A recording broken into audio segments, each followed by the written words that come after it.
The European car industry is in real disarray at the moment. It's difficult now because there's so many different cars around. You can never repeat the past, you can only be inspired by it. There are certain skills and there are certain crafts that you can keep alive. You may be doing it with a slightly more modern implement, you may be doing it in a slightly more efficient way, but you are keeping the actual craft skill alive. Til tross for problematiske tider for mange europeiske bilprodusenter, har de britiske produsentene gjort det ganske bra. Men alle de store britiske merkene har blitt solgt utenlands, til blant andre Kina, USA og Tyskland. Men hva da med det ene merket som fortsatt er både britisk eid og britisk styrt? Et selskap som har sett opp- og nedturene i bilbransjen i over 100 år, og som har kommet seg gjennom hver eneste utfordring de har møtt. Dette er historien om Morgan.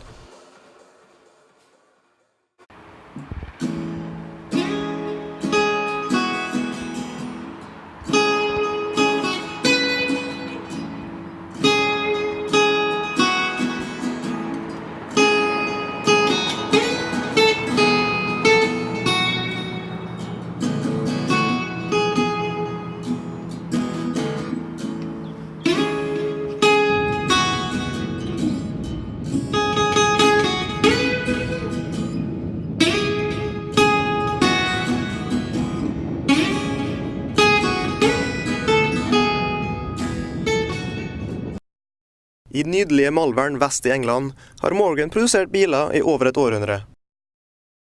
Men hvem er egentlig Morgans konkurrenter? Morgan definitely has competitors, and they may not be cars. It might be sailing, or expensive holidays. But the fact is that what we try and do is sort of offer a lifestyle. So, if you buy a Morgan, you tend to want to do the things that Morgan owners want to do. You tend to like the outdoors. You want to go driving in a car in beautiful parts of the world. So what we try and do, particularly through our web site and through the social network that's the Morgan community, is try and sort of give people the whole experience, if you like. Og Morgan-opplevelsen inkluderer å komme til fabrikken for å se hvordan de bygger bilene. Med ramme av ask kombinerer Morgan gammelt håndverk med ny teknologi. There are certain skills and there are certain crafts that you can keep alive. You may be doing it with a slightly more modern implement. You may be doing it in a slightly more efficient way, but you are keeping the actual craft skill alive. Combination of the two, really. The latest technology in terms of obviously a product that satisfies global emission standards, is economical, crash tests so that it saves the lives of people much, much more than it would have done if it had been an old Morgan 50 years ago, 20 years ago. But it's also something which is unique because it's very different to another car. I mean, take as an example our use of aluminium. Not a lot of car manufacturers use aluminium, and almost none of them use it in the way we do. So we adopt a technology from the aircraft industry, superforming, and make the whole body work with that technology. Med denne måten å bygge biler på ansetter Morgan folk fra litt andre yrkesgrupper enn andre bilprodusenter. Snekker Vince Wanklin fikk jobb i rammeverkstedet. I'd lived in Malvern all my life, but I didn't know there was a wood shop at Morgan, so I didn't realise it was a wooden frame car. I never knew much about it. But so I just happened to come here when I was out of work. It was just by luck, really. And I met Mr. Peter Morgan. He interviewed me and he asked me if I drove, and I said no. And he asked me if I played football, and I said no. And I think he gave up then, and he sent me down to see the foreman in the wood shop.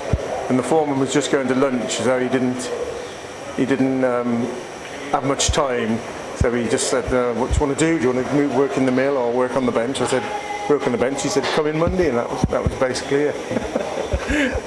It's all right. That was 38 years ago. Men alt har ikke vært like enkelt i den europeiske bilbransjen. The European car industry is in real disarray at the moment because factories are closing. There is far too much capacity for cars that aren't wanted. And that's really before China has come on stream making mass-produced cars. In fact, Morgan has a very strong spread of markets. So, for example, if a difficult situation arises in one particular country, we can probably shift the cars to a different country. We also tend to have cars that are pre-ordered by customers. So to an extent, any crisis doesn't hit us too soon because we've got lots of pre-orders in order to soften the blow. I mean, what's actually happening recently is that we're seeing a contraction in parts of Europe. Having said that, other bits of Europe are very strong. So the German market and the French market are very strong. The Spanish market and the Greek market are very weak. So as I say, we can spread the risk. But we've just produced a new car, the three-wheeler, which has got masses of advance orders, and we have recently gone into China, which we haven't done that before. Bilprodusenter i flere europeiske land sliter fortsatt med ettervirkningene av finanskrisa. Også i Storbritannia sliter flere. Men hos Morgan derimot har ting gått en del bedre. But we were protected really on the shop floor from the crisis really. We knew it was quiet and we didn't have any overtime, or we didn't have the chassis flowing through like they should, you know, what we're used to having. But most of the time they had the worry up the top really. And because it was we had such a good cushion with the waiting list, we didn't really use to notice. Så hva Morgans hemmelighet? Well, Morgan, 103 years old, which is both an honour and a huge, I think, achievement, because there've been 2 world wars apart from anything else. But there's been endless cycles in the car industry.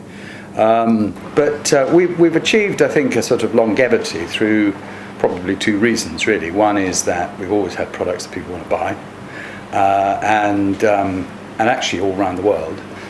But also, we're very focused. We're very focused in what we do.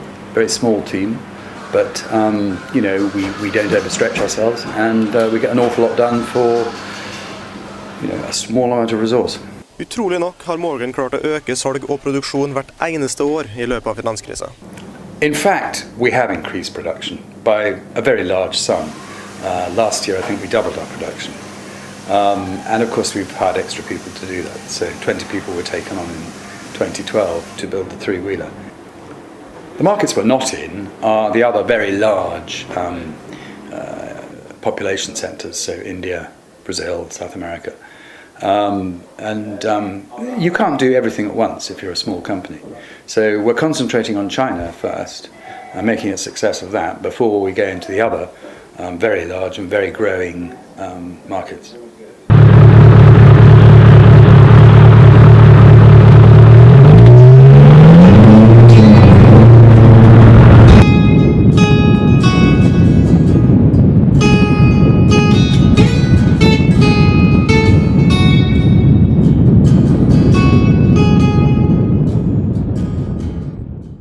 Hva kan vi forvente oss fra Morgan i fremtiden?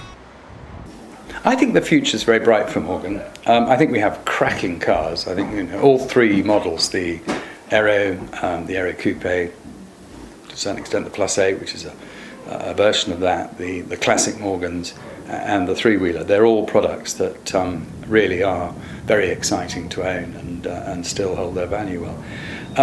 And I see going forward, to a certain extent, further improvements on those models and expansions into new markets with them. And hopefully I'll retire in 3 years, 3.5 years, so hopefully it'll go a long time after me. But no, we're working on some interesting projects as well, and we hope to reduce the weight of the car even further by using a novel material, magnesium alloy as opposed to aluminium. And of course we also have collaborations and partnerships with people like BMW. So you will see the latest technology coming into the Morgan range of cars.